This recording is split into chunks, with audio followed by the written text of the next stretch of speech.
պետությունը չի ճանաչում իրան որպես օրինական վճարման միջոց, օրինական վալյուտա։ 15 թե 20 բիտքոինով պիցցա է մարդը գնել այն ժամանակ։ Դու հիմա կարաս նայես, թե ամբողջ աշխարհում օրինակ այսօր ինչ գործարքներ են եղել։ Փոխանակումներով էր, չէ՞ կատարվում աշխարհում գործարքները, չէ՞ մարդիկ իրար տալիս էին բրինձ, վերցնում էին քար։ Իրական կյանքը, իրական մեխանիզմները մեր շրջապատող աշխարհի լրիվ կարան հակառակը լինեն, քան այն ինչ մենք տեսնում ենք։ Դու կարող ես ունենալ լավ գենոտիպ, բայց լինել սխալ շրջապատում։ Մեր համար ամենամեծ խնդիրներից մեկը նաև է նա, որ մենք չենք ապրում մեր համար։ Աստվածաշնչում բաղացիորեն գրված է առաջինը ջրիր քո ծառը։ Արդյոք բիզնեսը կա այնքան, որ մարդը նույնիսկ իր կյանքով դրա համար վճարի։ Բիզնեսը պիտի ծառայի մարդուն։ Այդ բացասական գծերը, եթե վերացնենք, դրականներն էլ կվերանան։ Մենք փնտրող ենք, չէ՞, մենք անպայման պիտի նաև ուրիշի սխալներից փորձենք ինչ-որ բաներ վերցնել։ Մենք ունենք հաջողության մի քանի ակունք, մի քանի տեղ, որտեղից մեր հաջողությունը գալիս է։ Առաջինը մեր արխետիպերն են։ Հարազատ մարդը կարող է մի օրում դառնալ նախանձ եւ ինչ-որ տենց հեղվանա։ Իրականում տենց չի, կյանքում ինչքան վատ բան լինում է, մեծ մասը լավ մարդկանց հետ է լինում։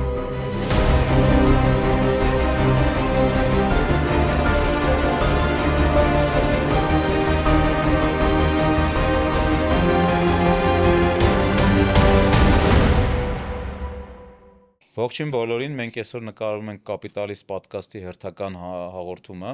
եւ ունենք հյուր, ում ես լիքը հարց ունեմ, այն ոլորտից, որի ներկայացուցիչն եմ հյուրը,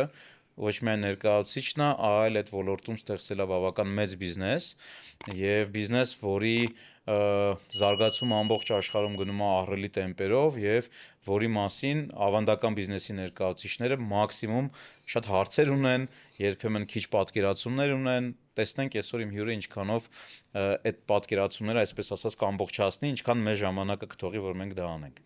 Բայց մինչև իմ հյուրին ներկայացնելը ես ուզում եմ ներկայացնել մեր գործընկերներին։ Առաջի գործընկերը Spin Production ընկերությունն է, որի հարկի տակ նկարում ենք մեր պոդքասթները, իսկ երկրորդ գործընկերը Red Invest Group ընկերությունն է, իր Bosco նախագծով։ Bosco-ն դա ֆանտաստիկ նախագիծ է, Երևան քաղաքին կպած, այսպես ասած, Երևանից 20 րոպե հեռավորության վրա, որտեղ լինելու է Յուվենտուսի ակադեմիան, որտեղ կառուցվելու է մի ամբողջ ենթակառուցվածք քաղաքային, սպորտային, առողջ լայֆսթայլի համար, եւ որտեղ բնակարան ունենալով դուք եւ ձեր երեխաների համար կարող եք ստեղծել ունիկալ, հանգիստ, էկոլոգիապես մաքուր, խաղաղ կյանքի լիարժեք պայմաններ։ Դե եթե կցանկանաք նկարել ֆանտաստիկ կոնտենտ, ապա միանշանակ Spin Production ընկերությանն ենք դիմում, իսկ եթե կցանկանաք ձեռք բերել գույք, որտեղ դուք եւ ձեր երեխաները կապրեն առողջ եւ լիարժեք սպորտային լայֆսթայլով, ապա անցեք Red Invest Group-ի հողմով եւ ծանոթացեք Bosco նախագծին։ Դե իմ հյուրն է, իմ լավ ընկեր, մեր ակումբի անդամ, կրիպտո աշխարհի իմ ճանաչած ամենաէքսպերտ մարդ, հա, Մարտով գիրք է գրել կրիպտո աշխարհի մասին, Մարտով դասավանդում է ԵՊՀ-ում, ես չգիտեի, որ ԵՊՀ-ում տենց բաժին կա, ֆակուլտետ կա, եւ Մարտով է շուկայի առաջամարտիկներից է Հայաստանում, երբ մենք նոր ուզում էինք հասկանալ կրիպտոն ինչի հետ են ուտում կամ ինչի վրա են քսում, դու արդեն այդ բիզնեսից փող էիր աշխատում։ Հրաչ Դանիելյան, Հրաչ ջան, հարգանքներս Գրիգոր ջան, բարև ձեզ, ողջունում եմ ձեզ, շատ ուրախ եմ, որ ստեղ եմ, մենք շատ վաղուց ենք պոդքասթը պլանավորել եւ քանի որ Գրիգորը խոստացել է, որ մեր դիրքերը, այսպես ասած, պոդքասթի ժամանակ պիտի հավասար լինի, ես կուզեմ այդ հավասարությունը մենք ֆիքսենք։ Եվ կխնդրեմ դուք էլ ես վենաշապիկը հագնեք։ Այ արա լավ։ Եվ մենք հետաքրքիր եթեր ունենանք։ Դզեց լավն է։ Դա արդեն հետաքրքիր է։ Արդեն հետաքրքիր է։ Մի քիչ պոզիտիվ բան անենք, էլի, չէ՞։ Շատ լավ, ես մի րոպե, բայց ռազմերն եմ կասկածում մի քիչ, բայց տենց։ Այսա ինձ թվում է փոքր է լինելու, բայց սպասի փորձը։ Եթերլի, հա։ Դե նայեք, խորհրդան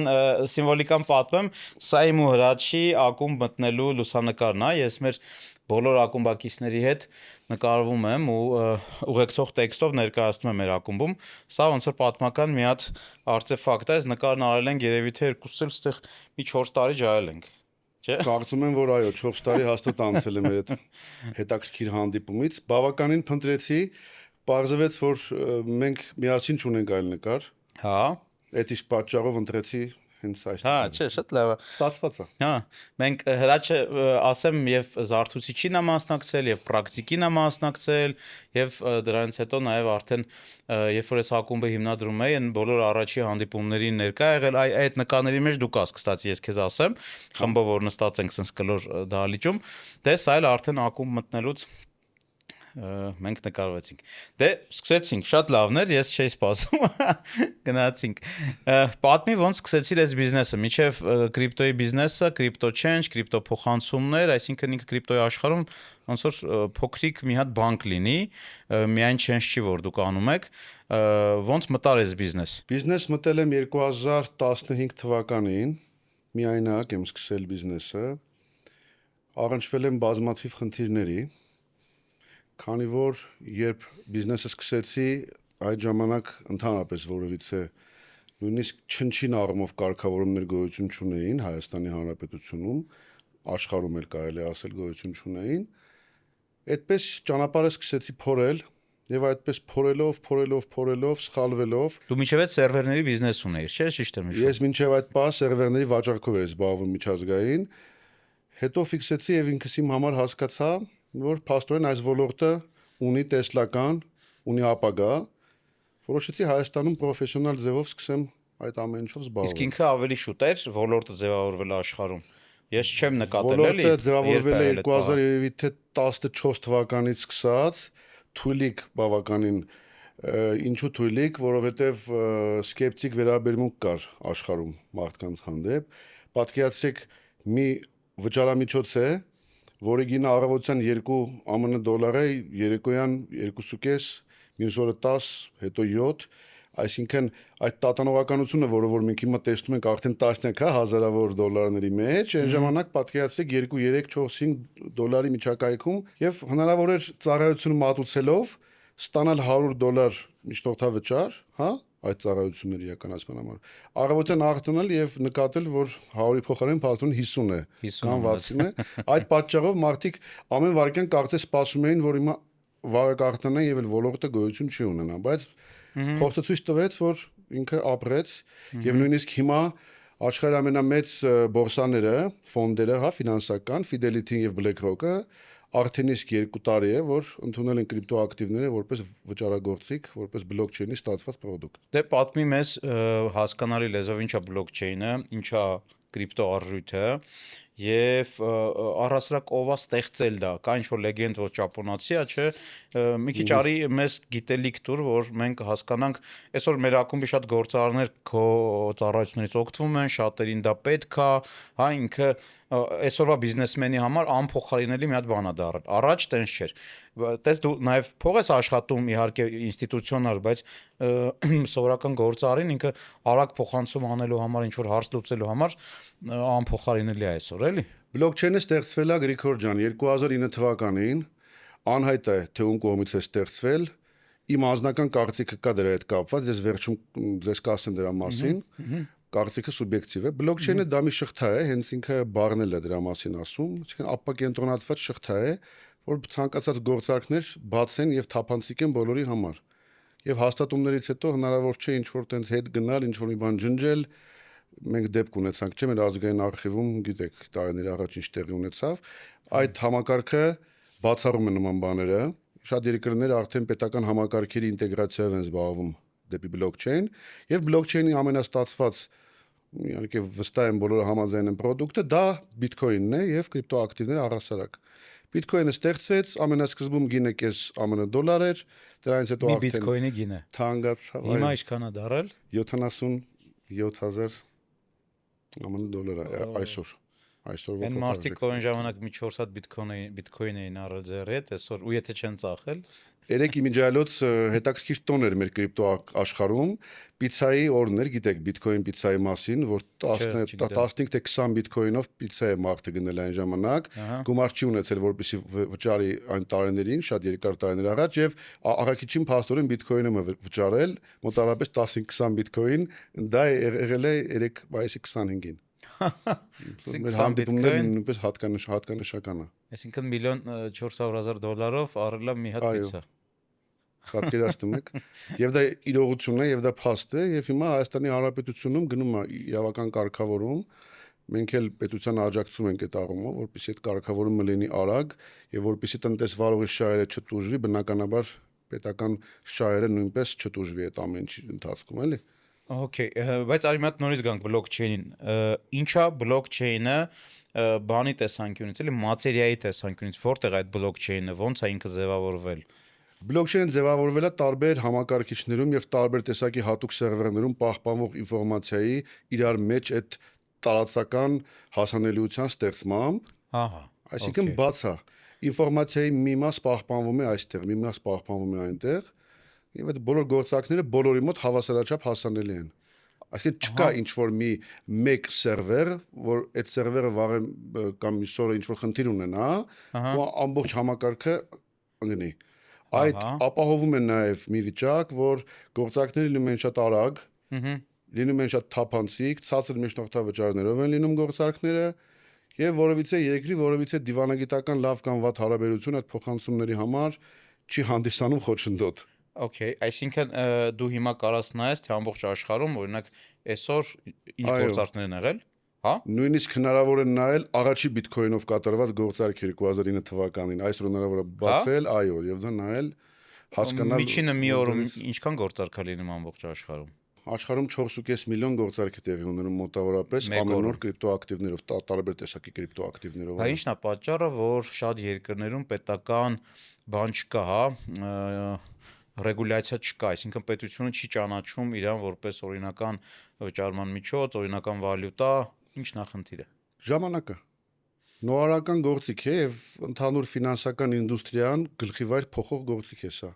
Եվ երբ որ այն ժամանակ ոսկիներով եւ փոխանակումներով էր, չէ, կատարվում աշխարհում գործարքները, չէ, մարդիկ իրար տալիս էին բրինձ, վերցնում էին քար, հետո պատկերացիք դրանից հետո եկավ մետաղական փոխանակումները, դրանից հետո ինչքան ժամանակ պետք եղավ, որ արդեն անցնի, չէ, թղթայինին, հետո բանկային հաշիվներին, տասնյակ տարիներ է դրա համար պահանջում։ Ես նույնիսկ գտնում եմ, որ կրիպտո ինտեգրացիան շատ ավելի արագ է տեղի ունենում, քան նախորդող նմանատիպ պատմական գործիքները, էլի։ Այսինքն այստեղ երկու հարց կա, որ պետքա պետությունը կազմակերպի։ Առաջինը կենտրոնական բանկի կողմից իր կարգավորումը, հա, եւ երկրորդը հարկային կարգավորումը։ Եթե մարդը կրիպտոյով գումար է ստանում, որ ինքը կարողանա դա ներառի ընդհանուր հասույթի մեջ ու հարկի, չէ՞։ Այս երկու հարցն է մնում։ Բայց անցանկալի է իհարկե, որպեսզի կենտրոնական բանկը զբաղվի ռեգուլյացիայով կրիպտո, ինչու, որովհետեւ կենտրոնական բանկը փաստացի այսպես ասած հանդիսանում է մրցակից կրիպտոակտիվներին, քանի որ կենտրոնական բանկը ավելի դասական մոդել է, չէ, ворթեգրում, մենք դա գիտենք, չէ, դասական ֆինանսների հետ ամբողջ աշխատանքը կատարվում եւ փաստորեն կենտրոնացված ֆինանսների մասին այստեղ գործը գնում, բայց այստեղ գալիս է մի ոլորտ, որը չասեմ բանկին կփոխարինի, ուղղակի բանկին զուգահեռ որտեղ որ կրիպտոն առավելություն է կրում բանկի նկատմամբ, չէ, գործառութային առումով։ Այդ հատվածներում բնականաբար մրցավազքի մեջ կանցնի բանկին։ Հետաքրքիր է։ Որտեղ որ չէ։ Okay։ Այդ մոտավորապես կնմանացնի այն երևույթին, ոնց որ iOS-ի փորձարկումները մենք Android ծրագրավորողներին տանք եւ ասենք աշխատեք, այդպես մի քիչ կարծում սխալ մոտեցում է եւ շատ երկրներում առանձին ինստիտուտ կա ստեղծված, որը որ զբաղվում է կրիպտո այդ ռեգուլյացիաներով։ Դա կենտրոնական բանկը չի։ Հիմնականում ոչ, կենտրոնական բանկը չի, բայց Հայաստանի Հանրապետությունում կենտրոնական բանկն է ծանր աշխատանքը ողջերգ է։ Ես գիտեմ, դու նաև խորհրդատվություն ես տվել տարբեր պետական կառույցների։ Այո, իհարկե, առայսօր։ Եթե ինչ-որ մեկի մոտ հարց է ծագում, քեզ են դիմում, ոնց անել, ոնց ճանաչել գործարքը։ Ոչ միշտ, բայց այն մարդկանց հետ ում հետ որ կա այդ դրական ուղղությունը համագործակցության, միանշանակ այո, որովհետև երկրի զարգացումը իմ համար առաջին հարցն է։ Ինչ վերաբերում է քո հարկային հետ կապված հարցին, ես կողմ եմ եղել միշտ եւ հիմա էլ եմ կողմ, որպեսզի ոլորտը հարկվի, որովհետև այդ տնտեսվարողները, ովքեր որ գործունեություն են ծավալում Հայաստանի Հանրապետությունում, բնականաբար եկամուտ են ստանում եւ հարկատու են համարվում, բնականաբար բոլորն է պիտի վճարեն հարկ։ Մենք էլ մեր ընկերությունը հիմա գտնվում է լիցենզավորման փուլում։ Հասկացա։ Շատ լավ։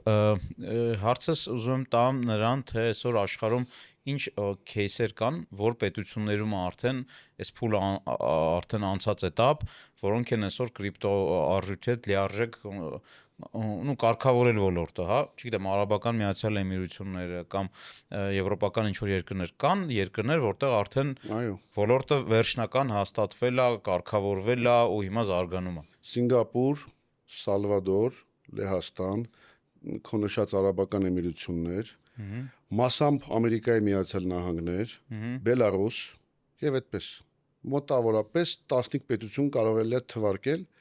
որոնք հասկացել են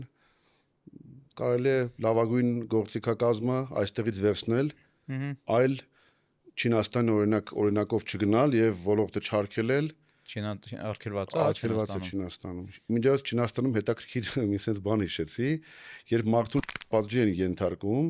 այդ փամփուշտի գումարը ընտանիքը պարտավորվում է փոխանցի, ու եթե այդ գումարը չեն փոխանցում, քրեական գործ է հարուցվում ժառանգների վրա, այո։ Լսել եմ։ Իրանք մի քիչ ռադիկալ մեթոդների կողմնակից են։ Եթե աշխատավարձը սպանողի, եթե նա չէ, ծախսա։ $5 արժի։ Հա, փամփուշտը գիտեմ, հա։ Okay, դե գանք բիզնեսին, փաստացի բիզնեսը ստեղծել ես 15 թվականին, արդեն 10 տարի է, որ պայից հասկացա, որ բիզնեսը ստացվել է արդեն, բիզնեսը շահութաբեր է, բիզնեսը զարգանում է ու կարելի է մի քիչ շունչ քաշել ու վայելել աշխատածը։ Գիտես Գրիգոր ջան, ինչն է շատ կարևոր եւ հատկանշական, որ ինձ համար մենք այս թեմայով խոսել ենք իրար հետ, գործարարը եւ բիզնեսմենը իրանք տարբեր մարդիկ են։ Այսինքն կարևոր է եղել ոլորտը զարգացնել եւ ոլորտը տանել։ Իմ համար հաջողված համարեցի այն պահը, երբ որ հասկացա, որ օրեցօր ավելանում են կրիպտոակտիվներով զբաղվող մարդիկ, թե որպես սպասարկող անձեր, թե որպես օգտատերեր։ Այդ պահից ես հասկացա, որ Հայաստանում զարգանում է ոլորտը եւ այդ զարգացման մեջ երբ զգում ես, որ ունես քո համեստ փոքրիկ լուման, դա քեզ ավելի է ոգևորում եւ զարգացում է այդ էսկալացիան, զարգանում է ավելի ճիշտ էլի։ Եվ դրանից հետո որպես պարգևատրում արդեն սկսեցի նաեւ ոլորտում միջոցներ գեներացնել, գումար աշխատել եւ այդպես ընդլայնվեց։ Մայնինգ ասվածն է դա, թե չէ։ Մայնինգը չէ, ես նկատի ունեմ հաճախորդների քանակ արդեն ձևավորվեց, որոնք վստահեցին եւ սկսեցին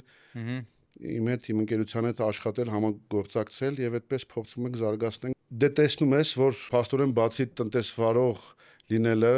զբաղվում ենք կրթական ծրագրերով, տարբեր տեսակի այդ զարգացում։ ԵՊՀ-ում ոնց ստացվեց, որ քեզ հրավիրեցին որպես դասախոս ու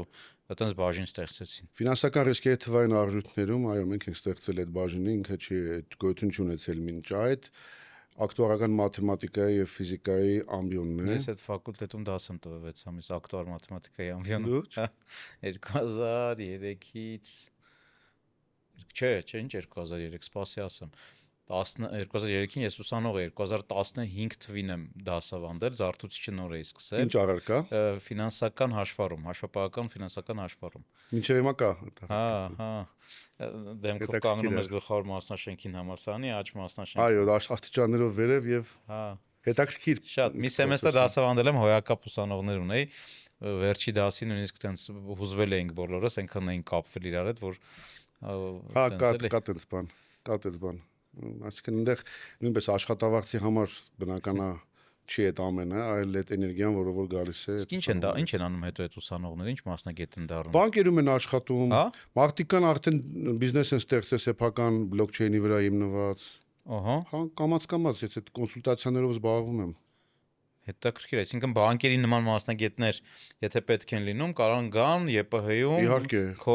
ոնց որ ասած, վերապատրաստվեն։ ուսանողների ստանան։ Իմ ընկերությունը միակն է, որ ունի համագործակցություն նմանատիպ թեմայով Երևանի պետական համալսարանի հետ, ուսանողներ ենք ընդունում, վերապատրաստում ենք նաև մեր մոտ գրասենյակներում սովորեցնում, այսպես։ Շատ լավ, փաստացի բիզնեսը, քո բիզնեսը կառուցված է կրիպտո արժույթների գնում, վաճառք, փոխանցումներ, նաև չենջերի վրա, չէ՞, այսինքն մարդը ունի կրիպտո արժույթ, կարող է գա վճարի, քեզանից ստանա դրա դրամ։ Այո, նաև մի հետաքրքիր պրոդուկտ ենք անում, միակն ենք Հայաստանում, որ օֆիցիալ կարող եմ հայտարարել, որ փակված հաշիվների ապաբլոկավորմամբ ենք զբաղվում։ Շատ դեպքեր է լինում, սանկցիոն որևիցե պետությունից, ես ճշտամի պետություններին նկատի ունեմ Քավլիցի, մարդիկ փոխանցումներ են ստանում, եւ այդ պատճառով օրինակ Binance-ը ենթադրենք հաշվի բլոկավորումը։ Ով է, ինչ կառույց է դա, ով է բլոկանում այդ հաշիվները։ Այն մարդիկ ում մոտ որ գտնվում է այդ հաշիվը։ Բորսաները։ Հա։ Հաշիվը փակում են եւ սկսում են բավականին վատ փաստաթղթեր ուզել անհնարինության հասնող։ Մենք իրավաբանների, հաշվապահների միջոցով, հաղթումների միջոցով այդ հարցը կարողանում ենք կարգավորել եւ մարդու փակված հաշիվը բացում ենք, գումարները վերադարձնում ենք։ Այսինքն այն հաշիվները, որ բացվում այդ կրիպտո, ոնց որ ասած աշխարհում, այդտեղ էլ կան ինչ որ բանկեր, ինչ որ կառույցներ, որտեղ բացվում է դա, հա։ Հիմա դուք պատկերացրեք, ուզում եք բացի կրիպտո հաշիվ, ունեք իմիջայլոց։ Չէ, չունեմ։ Շատ ահավոր է։ Իսկ թվում է այս վերջին օրնա որ չունես կրիպտո հաշիվ, վաղը կազմակերպեմ այդ հարցը։ Եվ հիմա պատկերացրու ուզում ես բացել հաշիվ Հայաստանում, որտեղ պիտի բացես։ Պիտի բացես բանկում, չէ՞։ Ի տարբերություն սովորական օրինակ ֆինանսական համակարգերի, այստեղ կարող ես բացել նաև սառը դրամապանակով, բայց սառը դրամապանակում այդ օգտատիրական գործիքակազմն է բավականին քիչ, այսինքն դու այնտեղ արքու վաճառք չես կարող անել, այնտեղ պիտի բավականին բարդ process է, պիտի ամեն դեպքում փոխարկես, իրան ուղարկես բորսա եւ այդ բորսայում այդ ամեն ինչը անես։ Բայց այդ նման հնարավորություն կա, այսինքն դու կախված չլինես որևիցե բորսայից, որևիցե բլոկավորումից, իհարկե ունենաս սահմանափակ գործիքակազմ եւ այդպես աշխատես։ Պատկերացրու ունես գումար, չես ուզում տանես բանկ, կարող ես դա պահել տանը, բնականաբար հարակից բոլոր ռիսկերը հաշվի առնելով։ Հասկացա։ Այդպես է համակարգ աշխատում։ Իսկ ես կարամ կրիպտո արժույթով առնեմ բաժնետոմսեր ինչ որ ընկերության։ Իհարկե։ Հա։ Իհարկե։ Այսինքն լրիվ օրինական վճարային միջոց է։ Օրինական վճարային միջոց է համարվում։ Apple-ի բաժնետոմս առնես օրինակ 1000 դոլարին համարժե կրիպտո է որ։ Կան նմանատիպ բորսաներ, որտեղով դա հնարավոր է անել։ Իսկ արժութային կարգավորման ու վերահսկման մասին Հայաստանը օրենք ունի, այդ օրենքով հիմա կրիպտո արժույթ ինչ որ ձև հիշատակվում է, ինչ որ ձև այդ օրենքը կարգավորում է կրիպտո արժույթների շարժը, փոխանակումը, change-ը։ Ահագին բաներով կարգավորվում է ոլորտը, ահագին առաջընթացներ կա, կրիպտո ակտիվները դասակարգիչներով ճանաչված է որպես գույք։ Այո, եւ չեմ ասի հայտարարման ենթակա է ինքն։ Միանշանակ, իհարկե հայտարարման։ Մարդում որ պաշտոնի են նշանակում, հա, այդ բլանկ գոյություն ունի այդպիսի հայտարարման, բլանկի մեջ ապագա պաշտոնյան, պետական պաշտոնյան, այլ եկամուտներ, փակագծում կրիպտո ակտիվներ այդպիսի տող կա, հասկացա։ Տող կա, որտեղ որ մարդը պիտի դրա մասին բնականաբար հայտարարագրի, որովհետեւ դա էլ արդեն իսկ նոմա ունեցվածքի տակ։ Հրաչ, ես հիշում եմ, որ կրիպտո հենց Bitcoin-ը ինքը ուներ ինչ որ արտադրման սահմանափակում, չէ՞, այսինքն ինչ որ կետից այն կողմ չի կարող ինքը արտադրվի, չէ՞։ Այսօր արտադրվել է այն ամբողջ քանակը։ Ոչ, 21 միլիոն հատի մասին է խոսքը։ Հա։ Հայտարարված է, որ 21 միլիոն հատից ավել ինքը չի լինելու։ Կապենք կտեսնենք, դա։ Իսկ այս բանը ինչքան է արտադրվելու շուկա հանվել։ Չգիտեմ, չեմ նայել վերջերս։ Այսինքն, եթե համեմատենք օրինակ դոլարի հետ, դոլարի սահմանափակում որպես այդպեսին առաջ ոսկին էր, բայց 70 կարծեմ 8 թվականից հետո այդ կապը հանվել է ու կարա արտադրվի այնքան դոլար, ինչքան որ օրինակ կորոշի ֆեդերալ ռեզերվի կողմից, որը որ պետական էլ չի, չէ՞, նույնիսկ։ Okay, հա։ Իսկ կրիպտոյի դեպքում ինչ որ մեկը կամ այդ ստեղծողը սահմանել է այդ 21 միլիոն շեմը, որից ավել չի կարող արտադրվի։ Գրիգոր ջան, ենթադրենք 21 միլիոն բիթքոին, բայց դուք նայեք արդեն 100,000-ից ավել տոկեններ եւ կրիպտո ակտիվներ կան աշխարհում։ Բիթքոին չի արտադրվի, կարտադրվի Dogecoin օրինակի համար կամ USDT կամ այլ բան։ Իսկ USDT-ն ի՞նչ է։ USDT-ն դա stable coin է, այսինքն ստաբիլ վճարային կրիպտո է համարվում, 1 ԱՄՆ դոլարը հավասար է 1 USDT-ի։ Համարյա հավասար է, այդտեղ ասել որ իդեալական ադին կադնամու պարիտետա, պարիտետ չի։ Փոքրիկ ցենտերի տարբերություն կա, համարյա նույնն է, ասենք 100,000 դոլարի մեջ 5 դոլարի կարող է տարբերություն տալ, բայց շրջանառությունը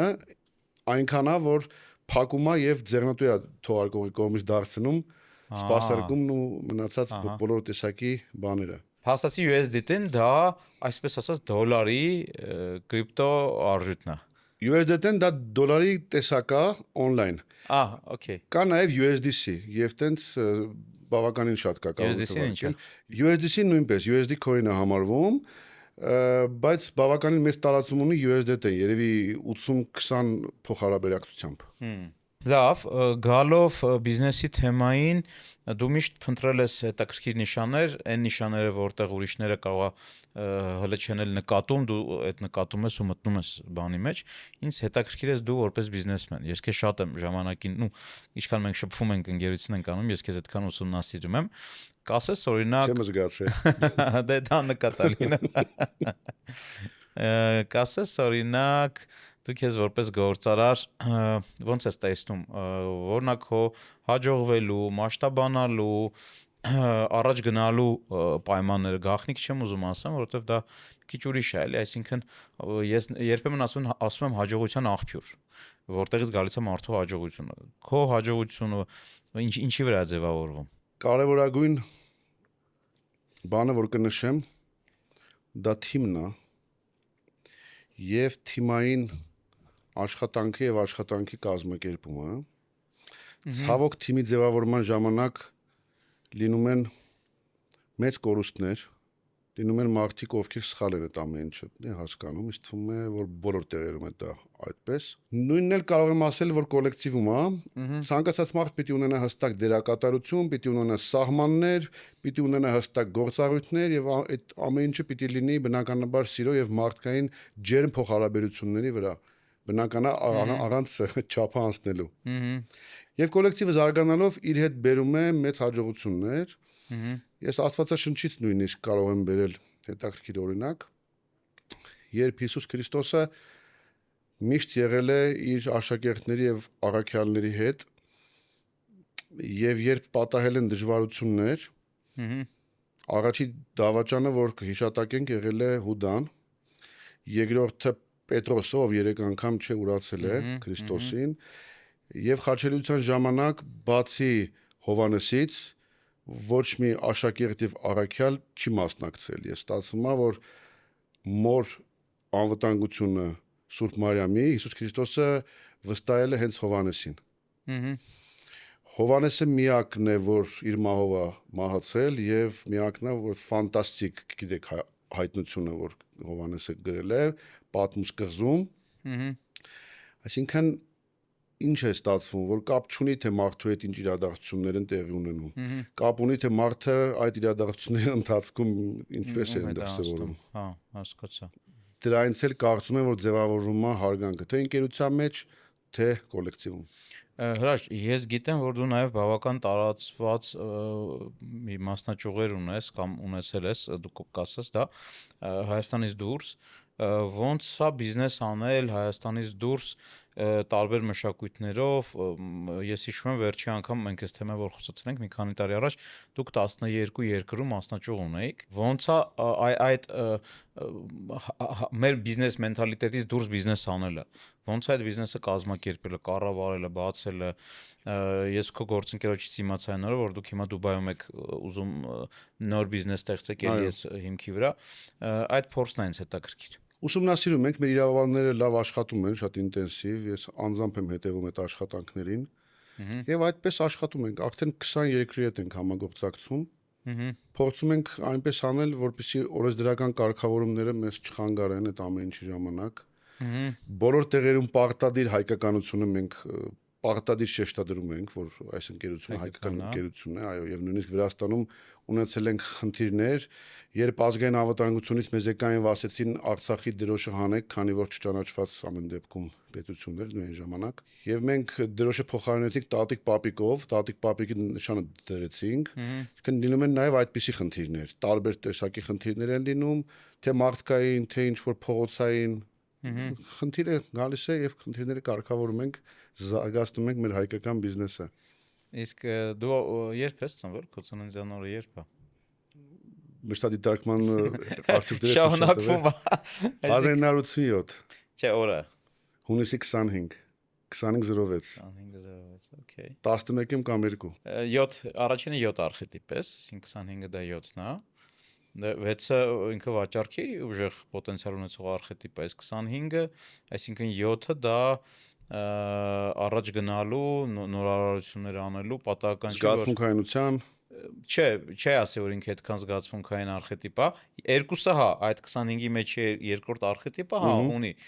ստեղծարարության, էմոցիոնալ կտոր, բայց 5-ն էլ կստացի դասավանդման կտոր ունի իր մեջ այդ 5-ը հենց ուսուցչի արխետիպն է։ Իսկ 2-ի ու 5-ի գումարը 7-ը ինքը առաջ գնալու, նոր բաներ ստեղծելու, նոր պրոյեկտներ անելու արխետիպ է։ Քոնը որ արխետիպն է։ Ես 10 եմ։ 10։ Այսինքն հետաքրքիր, ես էլ եմ վերլուծություն արել ճիշտ ասած, ուզում եի վերնաշապիկից բացի նաև հետաքրքիր թվաբանական համեմատություն անել։ Դավայ 25-ին գումարած 6, գումարած 1987, գումարած բնակարանի հասցեն 10-50, հավասարա 2078։ Քո մոտ 10 գումարած 1, գումարած 1984, գումարած 26, գումարած 57, էլի անում է 2078։ Հա, նայ, մենք իրականում համաձայն եմ շատ տեղեր իրար ձգում ենք հենց մեր արխետիպերի նմանությամբ։ Տես տեղ դու գումարեցիր բնակարանի բնակարանը կարելի է գումարել։ Հա, բայց դա հենց քո արխետիպի հետ ուղիղ կապ չունի, բայց այն թվերի հետ, որոնք քո վրա ազդում են ունի։ Կարող է ինչ-որ բան լինի, օրինակ, եթե ֆուտբոլիստը ունի ծնվել է X արխետիպով, բայց խաղում է միշտ 7 համարի տակ, խնդիր կունենա։ Չէ, խնդիր չունենա, ինքը 7 համարի էներգիան նաև կգումարի իր արխետիպերի էներգիային։ Մենք գիտենք, օրինակ 7 ու 10 համարները ֆուտբոլում յուրահատուկ հարձակվողներ կամ հաջողակ խաղացողներ են։ Օրինակ նախորդ պոդքասթի ժամանակ Արթուրի հետ Ասրյանը որ նկարում է, ես ու Արթուրը լրիվ նույն արխետիպեր ունենք։ Ու մեր համար հաջողության հասնելը լրիվ նույն ձևով է լինում։ Ես ու Պավել Դուրովը էլի նույն արխետիպերը ունենք։ Եվ այն ինչ 10-ի համար ճիշտ է, 7-ի համար կարա ճիշտ չլինի։ Օրինակ հասարակ օրինակ քեզ ասեմ, մենք կա, չէ, ստանդարտ, որ բոլորը պետք է շատ աշխատեն, վիզ դնեն, չգիտեմ ոնց հաջողության հասնեն, իմ դեպքում ուրիշ է, քո դեպքում ուրիշ է։ Միանշանակ 10 արխետիպը պետք է հաջողության հասնի ավելի շատ հանգստանալով, վայելելով, հա, ոտը ոտին գցած, ծառի տակ պարկելով, այդ 10-ի ֆունկցիան է։ Իսկ 7-ը ավելի առաջ գնալով, ռիսկի գնալով, ինքը ոյնի արխետիպ է 7-ը։ Մեծ երջանկությունն է, երբ կարողանում ես ճիշտ ուղղությունը գտնել։ Գիտեք, օրինակ հաջողության պահեր կան, որ մարդ նստում է այսպես մտածում, բայց Տեր Աստված, շնորհակալ եմ ամեն ինչի համար, արդյոք ես այս ամեն ինչին արժանի եմ։ Եղել է այդպես պահ, որ նմանատիպ մտքեր ա եղել, հետո վերլուծելով հասկացա, միգուցե նախտինները ինչ որ շատ լավ բաներ են արել եւ կենթանության օրոք չեն ստացել։ Հետաքրքիր բան ես ասում, իհարկե։ Տարածվել է մեր վրա, բնականա հակառակն է լինում։ Ես հիշում եմ դասընթացներից մեկի ժամանակ դու սովորացնում ես շնորհակալության էներգիան ոնց անել, որպեսզի եթե ինչ որ առումով ծանր կարմայով մարդ է եկել, որպեսզի այդ ամեն ինչը մաքրի։ Օրինակներով։ Այս աչքերով որ ես նայում եմ, արդեն այսօրվա իմ գիտելիքով ու փորձով, մենք ունենք հաջողության մի քանի ակունք, մի քանի տեղ, որտեղից մեր հաջողությունը գալիս է։ Առաջինը մեր արխետիպերն են։ Ու ամեն արխետիպ ինքը յուրահատուկ ձևով է աշխատում։ Չի կարելի 7 արխետիպ ունեցողին ու 10-ին խորհուրդ տալ նույն բանը հաջողության հասնելու։ Ես չեմ կարող քո հաջողությունը կրկնեմ։ Դու էլ իմը չես կարող։ Երկրորդ արխետիպը իր ձեռը, բոլոր արխետիպերը ունեն հաջողվելու ձև, էներգիա, տեսակ, բայց ամեն մարդ մեծ երջանկություն է, երբ որ մարդը քո ասած գտնում է իր ներսում ինչ էներգիա կա։ Օրինակ դա գալիս է ծնողավարությունից, հա, եթե քո երեխան 7 արխետիպ ունի, այդ երեխուն պետքա լավագույնը ֆուտբոլի, շարժման, պայքարի, հաղթելու ինչ որ ուղղված մարզաձևերի տանես։ Եթե երկրորդ արխետիպ ունի, կամ մենակ 2 եթե ունի, կամ երկուսը նաև կա իր արխետիպերի մեջ, իրան պետքա ավելի արվեստի, ստեղծարարության ուղղությամբ տաս։ Բայց ես օրինակ հաշվապահ եմ եղել եւ հաշվապահ, հա, իմ արխետիպերից ոչ մեկի հետ կապված չի։ Արաքելյան and partner, չէ՞։ Հա, կա մեր ընկերությունը միջև այսօր, եղբայրս է զբաղվում դրանով, ես մի օրում որոշեցի դա ասենց թողեցի, մի օրում, եւ սկսեցի Զարթուցիչը որպես պրոյեկտ։ 5-6 տարի առաջ էր, 10-11։ Այդքան անցել է։ 2015 թվականի սկիզբն էր։ Հետաքրքիր է։ Ու երբ որ ես զբաղվեցի նրանով ինչին, այսպես ասած, որպես արխետիպ եսի մեջ կրում եմ, այդ ժամանակ էներգիան սկսեց գնալ։ Դա շատ կարևոր է, ամեն մարդ պետք է հասկանա իր ներսում ինչ էներգիա կա եւ այդ էներգիային ելք տա, ընթացք տա, ուղղություն տա։ Էլի գալով նրան ես այս տարբեր մարդկանց երբ որ ուսումնասիրում եմ, ես ուշադրություն եմ դարձնում իրանք ոնց են խոսում ու իրանք հաջողության մասին ինչ են ասում։ Օրինակ 18 արխետիպի մարդիկ կարան ասեն, որ ես ինչ երազում եմ, դա լինում է, ինչ պլանավորում եմ, դա հենց 18-ի մասին է, այսինքն 18 արխետիպով մարդիկ, իրանք վիզիոներներն են, իրանք ինքը լուսնի արխետիպն է։ Այդ այն մարդիկ են, ովքեր կարող են մտածեն, երազեն, պատկերացնեն ու դա ռեալիզացվում է։ 10-ը իր ձևով է ռեալիզացվում, 7-ը իր ձևով է ռեալիզացվում։ Ոնց անենք այդ ամեն ինչը կրթական ծրագրում հայտնվի։ Չիլնի, չէ, ասեմ, ես այնքան լավ բան է, որ հնարավոր չի որ հայտնվի։ Գիտես ոնց, գիտելիքներ կան, որոնք սակրալ են, փակ են, սակրալ գիտելիքը ինչ է։ Ես ունեմ խմբեր հիմա, որտեղ սա դասավանդում եմ, եւ հավատա, որ այդ խմբերը մի կողմից ես գաղտնիք չեմ պահում, ինքը գաղտնի չի, բայց մյուս կողմից այդ խմբերի մասին իմանում են ու գալիս են մենակ այն մարդիկ, ով այդ պահին պետք է այդ գիտելիքը ստանան։ Ես այս գիտելիքը ավելի խորությամբ յունգյան պսիխոանալիզի հետ եմ սինթեզել, որովհետև Յունգը իմ համար այն ակադեմիական հիմքն է։ Այս գիտելիքը շատ նաև մակերեսային շերտեր ունի, որը եթե կտրում ես Յունգից, կտրում ես հոգեվերլուծությունից, ինքը դառնում է fast food, էլի, գիտելիքի fast food-ա դա։ Ուսումնասիրել եմ Կարլ Յունգ, արխետիպերի հետ կապված, բայց ոչ այն խորությամբ, որը որ դու ես ուսումնասիրել, բայց որպեսզի դիվերսիֆիկացնենք, ես կուզեմ խոսենք նաև սոկրալ գիտելիքների մասով ճապոնացիների մեթոդիկայից, օրինակ մա բառը նշանակում է դադար։ Ճապոնացիները ասում են, որ ցանկացած իրադարձությունից հետո կլինի լավ, կլինի վատ, պարտադիր դու պիտի վերցնես փոքրիկ դադար մի քանի րոպեանոց։ Օրինակ համար չի կարելի սրահից հետո անմիջապես գնալ ռեստորան, ինչ որ միտեղ ծնունդի։ Մենք դա շատ ենք անում, չէ՞, նմանատիպ սխալներ։ Դու պիտի ինքդ քեզ տաս այդ ման ժամանակը եւ այդ ժամանակ դու ռեսետ լինես ճիշտ էներգիայով, զրոյով քո։ Գնաս արդեն այլ տեղ, թեկուս միգուցե էլի վատ տեղ, բայց ճիշտ էներգիայով։ Հետաքրքիր բան ես ասում։ Եվ նաև հետաքրքիր բան կա, Ճապոնիայում կա վաբի սաբի այդպիսի բան, որը վաբի նշանակում է գեղեցկություն, սաբի նշանակում է ժամանակ։ Ֆանտաստիկ մի բան է, Գրիգոր։ Ուրեմն տեսած կլնես, այդպիսի ափսեներ կան, որ ճակած են ու այդ ճակած մասը ոնց որ ոսկի սենց երիզներով լցված է։ Իրանք ասում են, որ կարևոր է թե դու ստեղծված խնդրի խնդրի ժամանակ ինչպես ես դա անում եւ բերում են հստակ օրինակ։ Ուրեմն ափսեն երբ որ կոտրվել է ժամանակին պալատականների մոտ, ափսեի այդ հատվածները կոտրված լիցք են արել ոսկիով։ Տեսած կլնես, տենց հիմա կա։ Եվ փաստորեն ստացվում է, որ նույնիսկ կոտրված ափսեն ճիշտ բանով լիցք արված մեր համար դառնում է ամենասիրելին։ Նույնը կյանքի խնդիրների մասով։ Այսինքն պետք չի ասել, ստեղ կա խնդիր եւ այդ ամեն ինչին նայել որպես խնդիր։ Եթե կա խնդիր, այդ բաց տաբուլյացիաները կարելի է շատ հանգիստ լցնել լավ բանով եւ նայես Սողոմոն իմաստունի ծակ դույլի պես էլի նայես ու հետաքրքիր է։ Դե օրինակ ես հələ դպրոցի տարիներից 8-րդ դասանից հետաքրքրվել եմ այս գիտելիքներով։ Ֆանտաստիկա։ Ես հասկացել եմ, որ մեր շրջապատող աշխարհը ինքը པարզ չի ու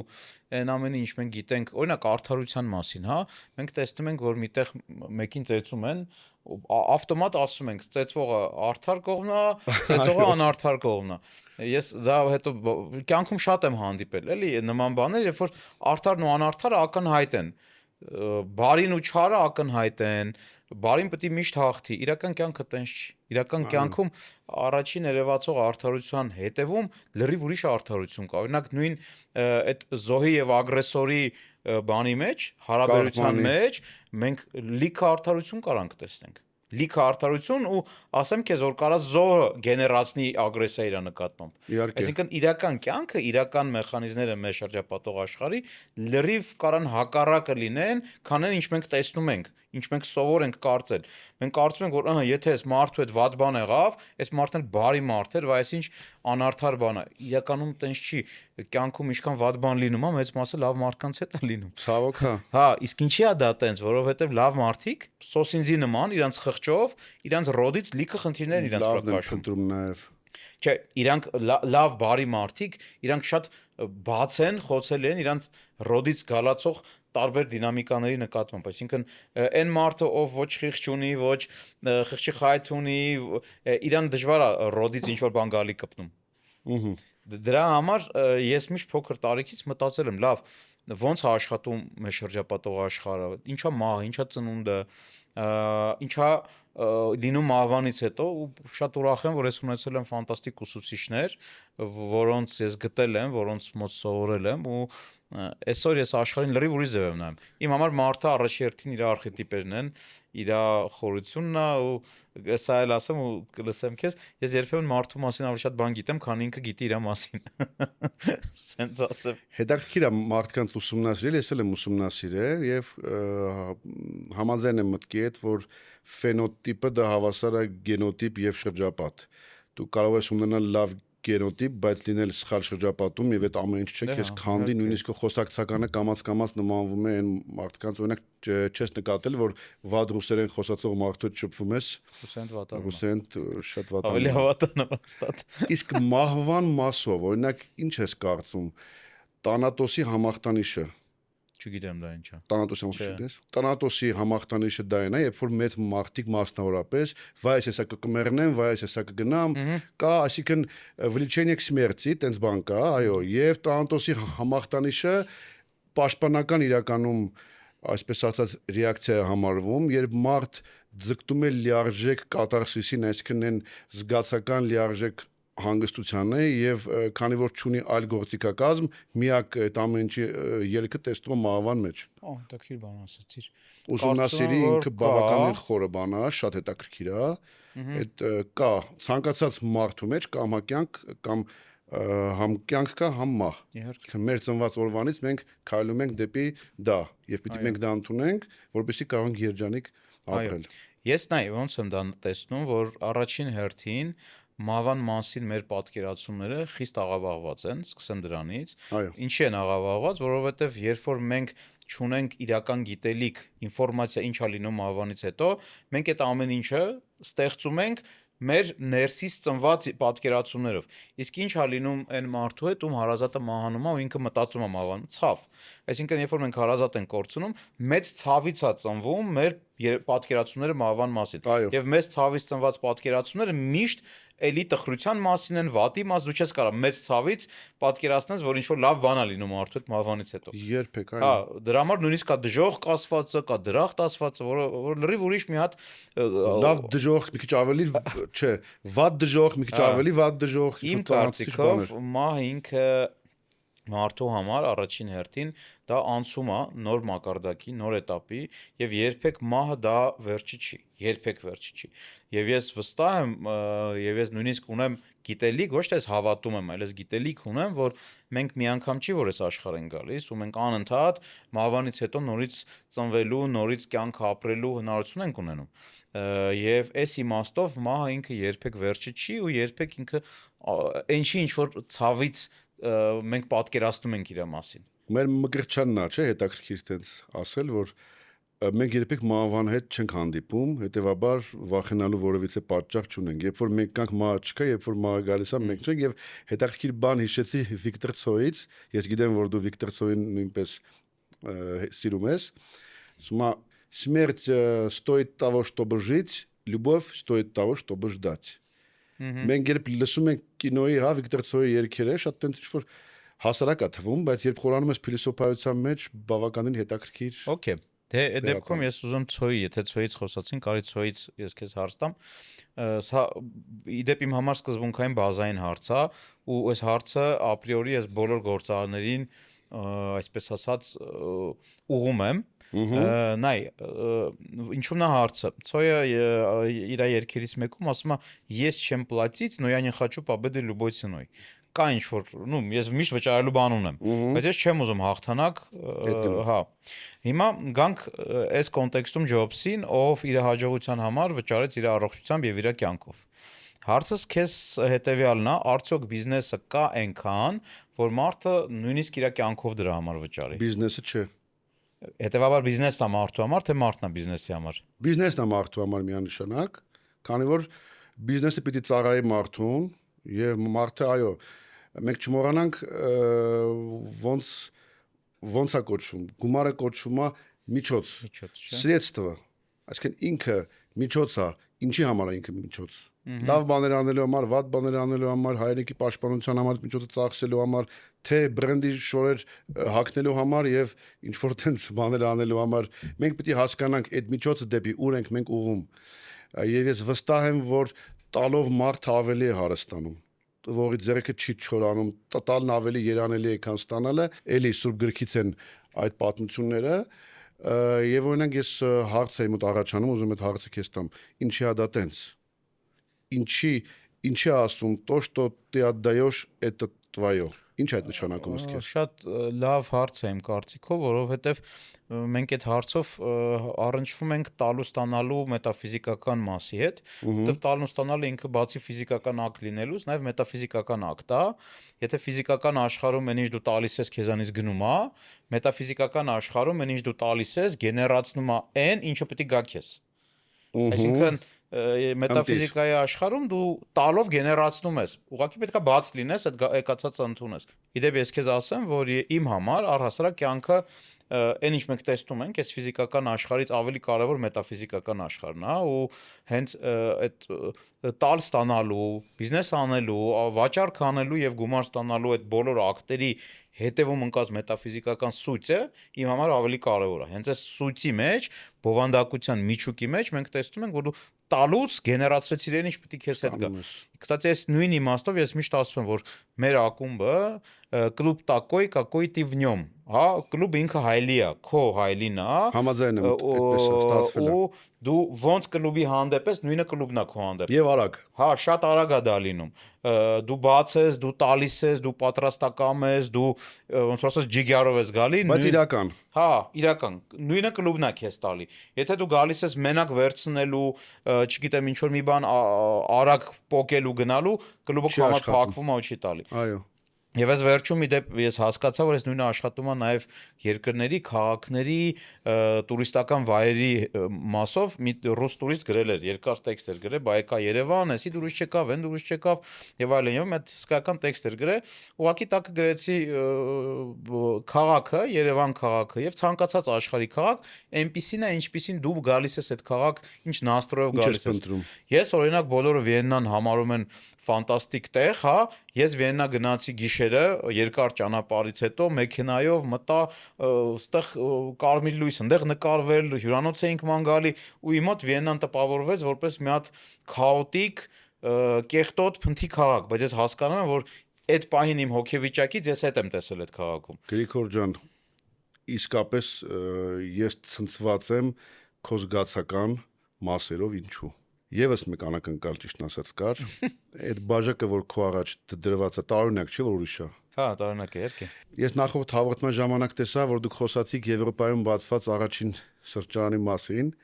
Հովհաննես Աստվածատրյան, այդ բաժակը ես քո համար եմ բերել հենց այդ սրճարանից։ Ապրես, շնորհակալ եմ։ Ես էլ մտածում էի, որ կտորի ժամանակ։ Ես թեմա բացեմ։ Այ ապրես։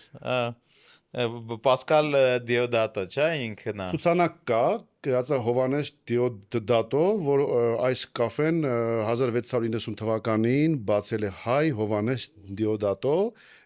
եւ փոքրիկ այդպիսի սրճարան է։ Ճիշտ է, հիմա փոխվել է, դարձել է Դանիել Մոզերը, բայց այդ բանը պահպանում է։ Նայեք,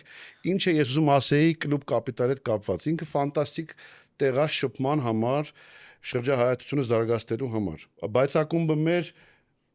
տվող էներգիա տվող, ջանք տվող մարդկանց է ընդունում գրկում է ինքը այդ մարդկանց եւ բաց չի թողնում։ Օրինակ հետաքրքիր բառ կա, գիտեք, իդիոտ բառը ինչ է նշանակում։ Հունարենից թարգմանաբար իդիոտես բառն է, ինքը եղել է բժշկական դիագնոզ, այսինքն այն մարդիկ, ովքեր քաղաքականությամբ չեն զբաղվել եւ կամ հասարակական գործունեությամբ չեն զբաղվել, ունեցել են բժշկական դիագնոզ, որը կոչվել է իդիոտես, այո։ Այսինքն սոցիումի այդ ինտեգրացիան պարտադիր է։ Անպայման չի, չէ՞ բոլորը զբաղվեն քաղաքականությամբ։ Քավլիցի մարդիկ կան, որ ընդհանրապես պիտի չզբաղվեն, բայց լինել սոցիումի մեջ պիտանի պարտավոր ես, որովհետև մարդու օրգանիզմում նյութափոխանակություն իրականացնող չէ բջիջները երբ են մահանում, երբ որ չեն կիսվում։ Կան այդ գետը, այդ վտակները էներգետիկ, եթե դու կանգնացնում ես, կազուս։ Հրաչ, դե քանի որ թեման դու ես բացել, ես սովորաբար այս թեման չեմ բացում, մետաֆիզիկայի թեման, որովհետև հա ես ունեմ այս թեմայով ուսանողներ, աշակերտներ, ում հետ քննարկում ենք, խոսում ենք, բայց մեր ակումբում ես շատ քիչ եմ խոսում մետաֆիզիկայից, նույնիսկ երբ որ մետաֆիզիկայի մասին դաս եմ դնում, գալիս է ասենք ակումբի 5%։ Ու նորմալ է։ Դա նորմալ է, որովհետև էլի եմ ես ուզում ընդգծեմ, գիտելիքի տեսակներ կա, որոնք կարողանում են թաքնվել մարդու աչքից, իրանք հենց այդ գիտելիքը կարա ինքը սեղանի վրա դրած լինի այդ գիտելիքի տեսակը, կողքով մարդիկ պտտվեն, իրան չնկատեն։ Ինքը մասկիրովկա է լինում, ինքը փակվում է, ինքը կորում է։ Հենց դրանով էլ ինքը սակրալ է։ Բայց եթե դու կարող ես այդ գիտելիքը բացես, ուսումնասիրես ու օգտագործես, ինքը քեզ անսահման հնարավորություններ է տալիս, անսահման քարտեզ է տալիս, դու ոնց ապրես կյանքում, ոնց շարժվես առաջ եւ այլն։ Հիմա, քանի որ դու ես թեման բացել, այդ դեպքում ես պատրաստ եմ, հա, այս թեմայով ցանկացած խորության, ցանկացած մասշտաբի ես պատրաստ եմ մետաֆիզիկայի թեմայով ու հարցս քեզ հետեւյալն է. ոնց է պատահում, որ դու որպես գործարար, փողի հետ շփվող մարդ, նյութական աշխարհի մարդ, հետաքրքրվում ես սենց գիտելիքներ, որտեվ կա տվյորդը и тонкое, կա մատերիա եւ կա ոնց որ ոչ մատերիա, հա, այդ մետաֆիզիկան է։ Շատ բիզնեսմեններ հավատում են մենակ նրան, ինչը կարաս հաշվես, ինչը կարաս քարտիդ վրա որպես թիվ տեսնես ու վերջ։ Երբ որ այդ մարդուն ասում ես եղբայր, օրինակ դու հիմա ունես այս խնդիրը բիզնեսում, մենք կարանք մետաֆիզիկայի դաշտում իրան տեսնենք պատճառը եւ լուծենք, մարդը ասում է, չէ, իմ հին ձևերով պետք է լուծեմ այս հարցը։ Հիմա դու ո՞նց ես եկել դրան, ո՞նց ես ինքդ ուսումնասիրում, որտեվ ես տեսնում եմ եւ Աստվածաշնչից ես ահագին օրինակներ բերում եւ չգիտեմ ճապոնական մետաֆիզիկայից, քո կյանքի օրինակներից ո՞նց ես եկել դրան։ Ասեմ, որովհետև ես բիզնեսմեն չեմ, այլ ես գործարար եմ եւ ամեն ինչի մեջ հոգի պիտի լինի։ Այսինքն պիտի ես հաջող ստանամ նույնիսկ այն ժամանակ, երբ որ բիզնեսը գումարներ չի գեներացնում։ Եթե ես այդ միջավայրի մեջ կարողանում ստանալ հոգևոր նաեւ սնունդ եւ հաճույք, դա ինձ այսպես ասած ստիպում եւ պարտադրում է, որպեսզի ես ուսումնասիրև նաեւ սոկրալ գիտելիքները, քանի որ դժվար ժամանակներում դա օգնում է, հետ ժամանակներում քո ուրախությունը քո տասնապատկում է, տխրության ժամանակ փարատում է, քեզ բերում է համբերություն։ Իմիջիալոց համբերություն բառը մենք այսօր ինչ-որ նաև Հրաչյա Աճարյանի բանով են գնում, ինչ է նշանակում համբերություն, հարց։ Չգիտեմ։ Համբերելն է։ Համբերել։ Հա, հետաքրքիր է։ Ինձ Գյումրի քահանան դրա մասին ասեց, այսինքն երբ դու ընտրում ես ճիշտ սпасելը,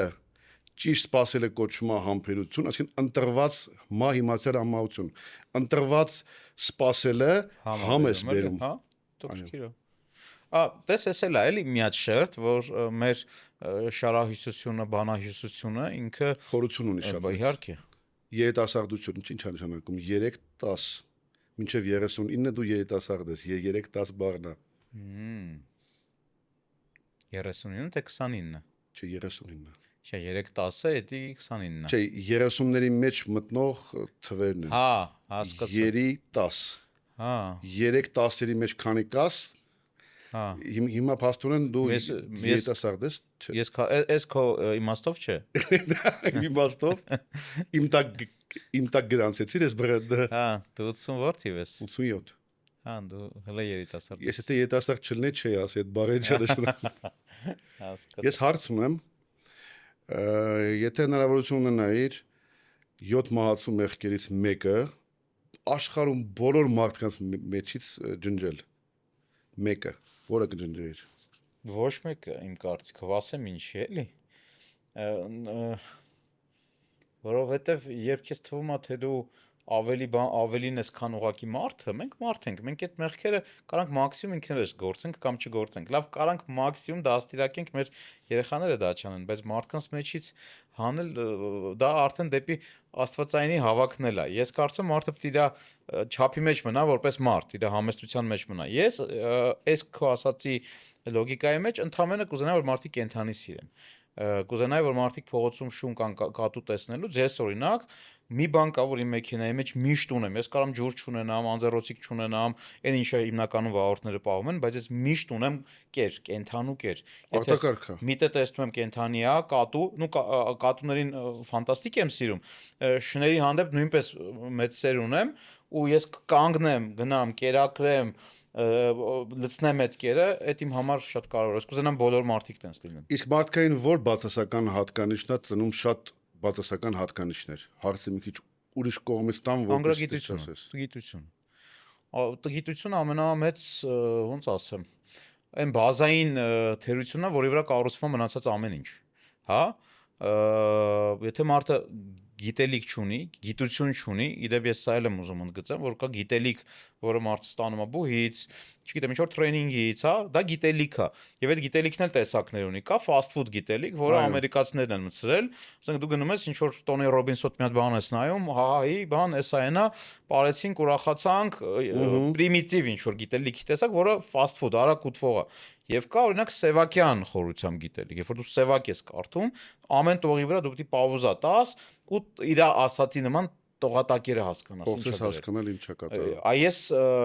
գիտելիք ասելով, կրթված մարդ ասելով հասկանում եմ նաև այն մարդ, ով տողատակերն է կարդում, ոնց որ սևակը։ Այսինքն քո համար ինֆորմացիա երրորդ մակարդակն է ընդունել, այդ իմանալ, հասկանալ, գիտակցել, քո համար գիտակցելն է համարվում նոր գիտելիք։ Իսկ նախանձին ոնց ես վերաբերվում։ Չգիտեմ, երևի չեմ կարող ասեմ սենց։ Չես մտածել դրա մասին։ Չէ, չեմ մտածել, որովհետև գիտես, եթե շարահյուսությանը նայենք, հա, ոնց որ դու ասացիր, նախ անձ, երևի թե նախ իմ անձը։ Տենց է ինքը, հա, նախ իմ անձը, երևի թե էգոցենտրիզմի հայկական ձևակերպումն է, էլի։ Հա, բայց նայ, այստեղ ինչ խնդիր կա։ Ընդունված կարծիք կա, որ նախ իմ անձը չպետք է լինի, սկզբում ուրիշի անձը պետք է լինի, հետո իմ անձը, բայց ես քեզ մոտ շատ կարևոր բան ասեմ։ Մեր համար ամենամեծ խնդիրներից մեկը նաև այն է, որ մենք չենք ապրում մեր համար։ Մենք մեր մամայի համար ենք ապրում, պապայի համար ենք ապրում, երեխեքի համար ենք ապրում, բայց լավ, մեր համար երբ ենք ապրելու։ Ես քեզ մի բան ասեմ, ես վերջերս մի պրակտիկա էի անում, հանդիպում, այդ պրակտիկան կոչվում է հանդիպում քո ներքին մասերի հետ, հոգեվերլուծության ինքը պրակտիկա է։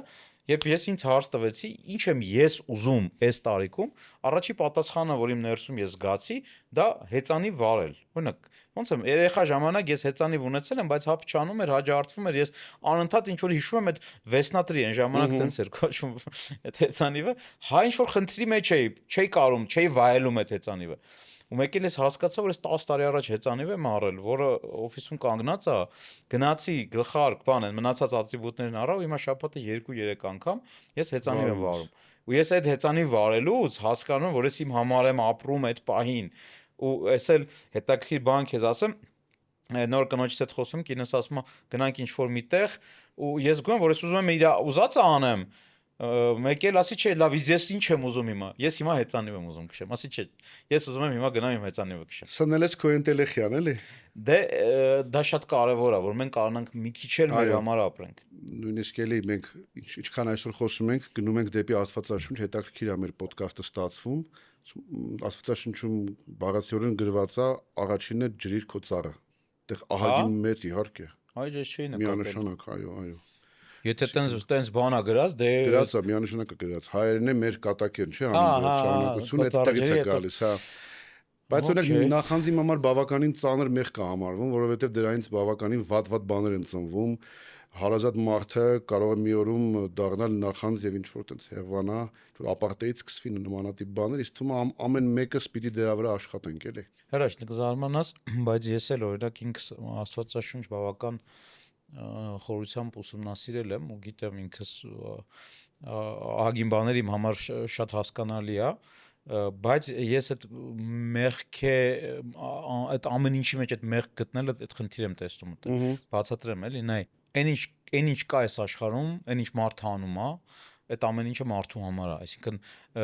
Յունգին մի առիթով հարցնում են ասում են իսկ կլինի երրորդ համաշխարհային պատերազմ իդեպ երկրորդ ինքը կանխատեսում է երկրորդ համաշխարհային պատերազմը Յունգը իր պացիենտների հետ աշխատելուց տեսնում է որ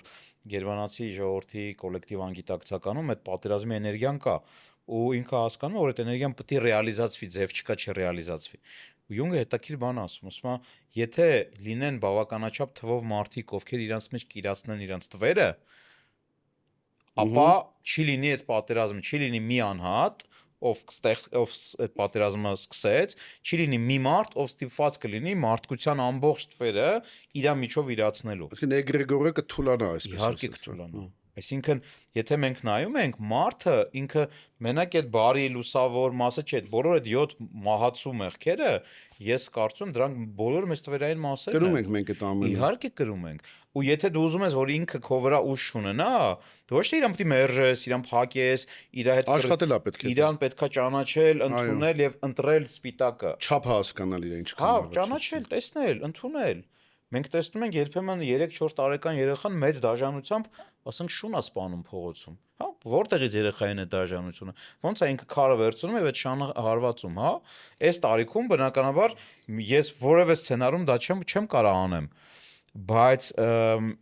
այդ ամեն ինչի մեջ մենք տեսնում ենք, որ մեր ստվերը խոսում է, մեր ստվերը իրան ցույց է տալի, ու ինչքան մենք այդ ստվերը փակում ենք, այնքան ինքը ուժեղանում է, այնքան ինքը մեր քայլերի մեջ է դրսևորվում, մեր Փակել պետք չի, բայց ինչի պիտի փակենք։ Կարծում եմ իրան լակմուսի թղթի պես պետքա մերկացնենք, իր հետ աշխատենք, այդ մոլախոտերի նման մարդու մեջ ծնվող բաներ է, չէ՞։ իրան ճանաչելա պետք։ Չարի ու բարու պայքարի պես այդ սպիտակ ու սև գայլերի պատմություն կա։ Վստահ եմ, գիտես, այդ մոլախոտերը մարդու մեջ անընդհատ աճում են լավ բաների հետ մեկտեղ։ Եթե մենք այնպես ենք անում, որ մոլախոտը սսկվում է, մոլախոտը սսկվում է։ Եթե մենք ջրում ենք մոլախոտը, բնականաբար գեղեցիկ բաները չեն աճում։ Այսօր հատկապես հայտնի մարդիկ, այն մարդիկում շատ մարդիկ ճանաչում են, ձգտում են ունենալ ամբասիր համբավ, հեղինակություն,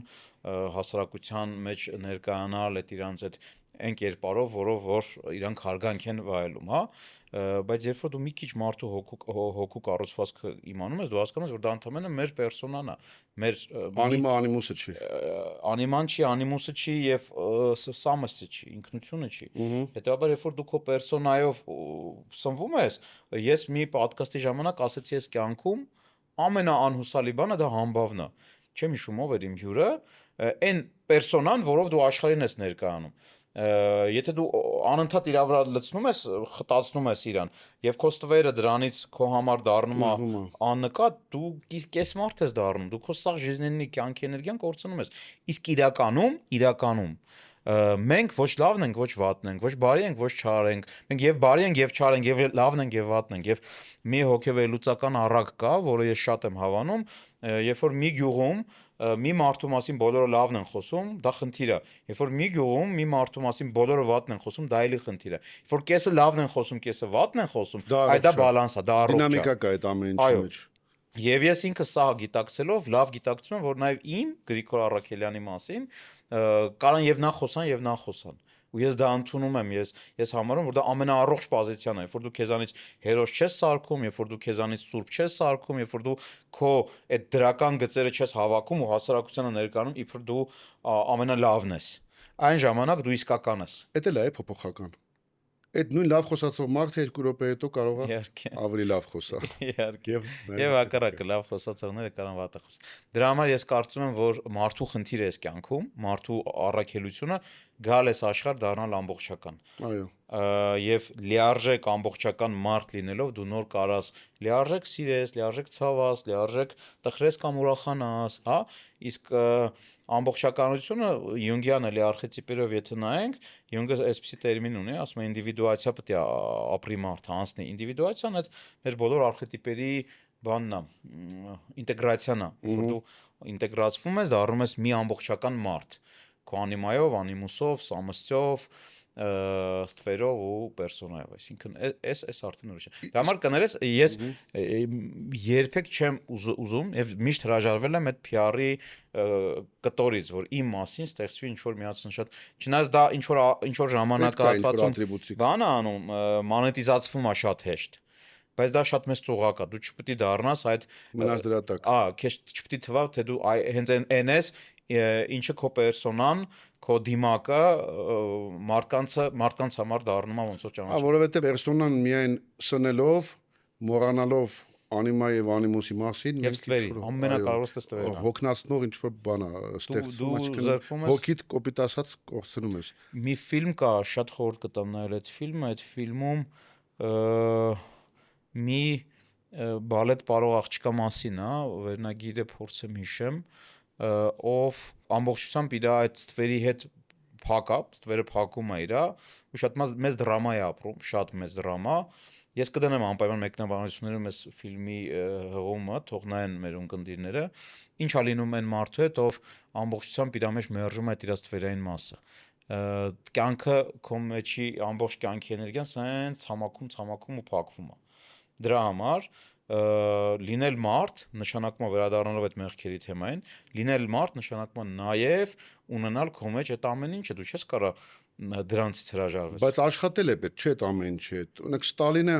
այնքան էր հեռացել այդ ամեն ինչից, որ մարդկային ձայները իր համար այլևս լսելի չէին։ Այսինքն այդ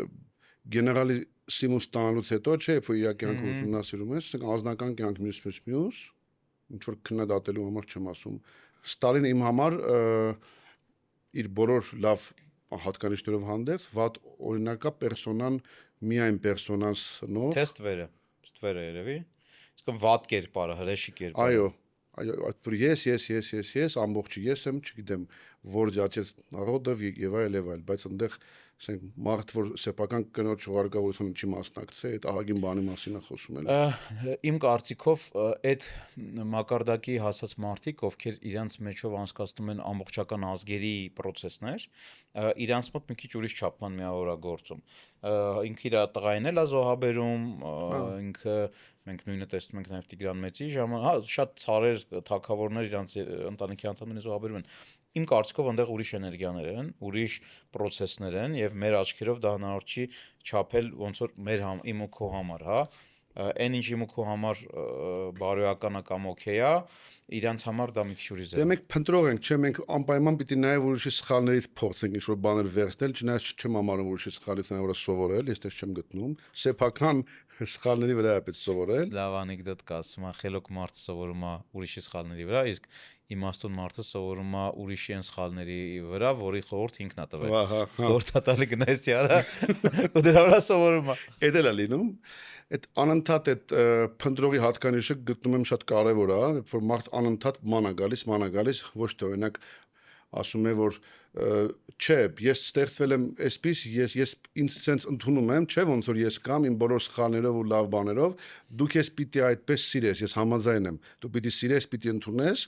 բայց պիտի աշխատես այդ բացասական բաների վրա, չէ որ այդտեղից ահագին բաներ կա, որը որ մենք ծնվում ենք արդեն ժառանգած, մենք այդ բաների վրա պիտի աշխատենք, թե չէ։ Նայ հրաչ, ֆենոմենը նրա մեջ է, որ այդ հատկություններից շատերի վրա աշխատելու այսպես ասած կարիք չկա, պետք է իրան ճանաչել, տեղ տալ ու հանգիստ թողել իրեն։ Եվ ընտրել այն ինչը լավ է։ Չփոխենք մեր բացասական գծերը ստացվում։ Նայ, ես խոսում եմ հենց հոգեվերլուծության տեսանկյունից, այդ բացասական գծերը, եթե վերացնենք, դրականներն էլ կվերանան, որովհետև բոլոր գծերը մեր հոգեկանի մեջ իրանք ունեն երկու կողմ, մեդալի նման են։ Եթե մենք ունենք մի դրական գիծ, այն մյուս կողմում պետքա դրա հակառակը լինի, որ ինքը լինի։ Այսինքն եթե մենք դա հանենք, այդ ոնց որ ասենք մեր ատամները վերևից սիր ունեն, տակի հատվածում արմատներն են, արմատները գեշ են։ Եկեք արմատները սա հանենք, որ ռենտգենի նկարի մեջ մենակ սիրուն էս վերևի մասը լինի։ Այ մեր բոլոր բացասական գծերը իրանք պահում են իրանց վրա այն դրականները։ Դրա համար որպեսզի ուժեղանա այդ դրականը, պետքա ճանաչել արմատը, ընդունել այդ իրան հանգիստ տեղ տալ, բայց ընտրել, այսա այդպես փուլեր են, սրանք ամեն մեկը մի փուլ է, ճանաչել, ընդունել, տեղ տալ ու ընտրել, լինել այսպես։ Այդ դատար կանոթի մեջ, որը մարդու մեջ կա, չէ, ի սկզբանե։ Դատարկ չի լինում երբեք։ Չի լինում դատարկ։ Չէ, մենք այդ արխետիպերով արդեն լիքն ենք, լցված ենք։ Չէ, բայց նայ, օրինակ չի կարելի դրականը, ասենք, էմպաթիան ավելացնել ապաթիայի դեմ։ Դեմ չէ։ Ինչի՞ չէ որ։ Որովհետև եթե մենք էմպաթիան ուժեղացնում ենք, լավ, արի սենց ասեմ քեզ, տղամարդու մեջ տղամարդկան էներգիան ավելացնելու համար երկու սցենար եմ ասում, դու ասա որն է ըստ քեզ աշխատող։ Մի սցենարը տղամարդկային ուժեղացնում ենք, կանացին թուլացնելով, կանացին մերժելով, տղամարդկային։ Մի դեպքում տղամարդկային ուժեղացնում ենք, կանացին մեր ներսի կանացին ճանաչելով եւ ընդունելով։ Քո կարծիք Միանշանակ երկրորդը։ Ապրես։ Միանշանակ երկրորդը, որովհետև կանացին էլ է պետք։ Բացի պետքը կանացից է սնվում տղամարդկայինը, բայց այս անիմիայի եւ անիմուսի ֆենոմենը սա է, եթե դու ուզում ես քո անիմուսը ուժեղացնես, քո անիմուսը քո մեջ ավելի ուժեղ խոսա, դու պետք է քո անիման ճանաչես ու ուժեղացնես, որովհետեւ իրանք ուղիղ չեն, այսինքն դու չես կարող ուղիղ բռնես ու քո բանը տղամարդկային էներգիան ուժեղացնես, դու կարաս քո տղամարդկային էներգիան ուժեղացնես, քո կանացի էներգիան ճանաչելով, ընդունելով ուժեղացնես։ Փորձությունները, որ ժամանակի ընթացքում կյանքը տարբեր փորձությունների է բերում, ստացվում է, որ ինչ որ պահի մենք ինչ որ առումով իրավիճակային եղել ենք, դրսևորել ենք ագահ մարդու պահվածք, ժամանակը անցնում մենք ունենում ենք եւս 1 կամ 2 հնարավորություն, ինչ որ չէ լինում է, չէ՞, տենց սցենարով գալիս է մի վիճակ, որ մենք նորից ընտրության իրավունքի առաջ ենք կանգնում։ Մենք այդ արանքում պիտի ունենանք, չէ, որոշակի հոգեկերտվածքի առումով զարգացում, որպեսզի ընտրենք բարին եւ լավը։ Այդ չստացվեց, որ մենք A-սցենարից մինչև B սցենար որոշակի մեր այդ աշխատանք չէ կատարեցինք։ Աշխատել ենք, բայց դա շատ կարևոր մի հատ կետ կա։ Մենք ընտրում ենք, այլ ոչ թե մերժում։ Սա շատ կարևոր։ Չենք մերժում։ Լավն ենք ընտրում, ինքը ավտոմատ բան է լինում, իջնում է։ Հիմա պատկերացրա, այստեղ ես նստած եմ, կա 2 աթոռ, մեկին դու ես նստած, մեկը ազատ է։ Հիմա պատկերացրա,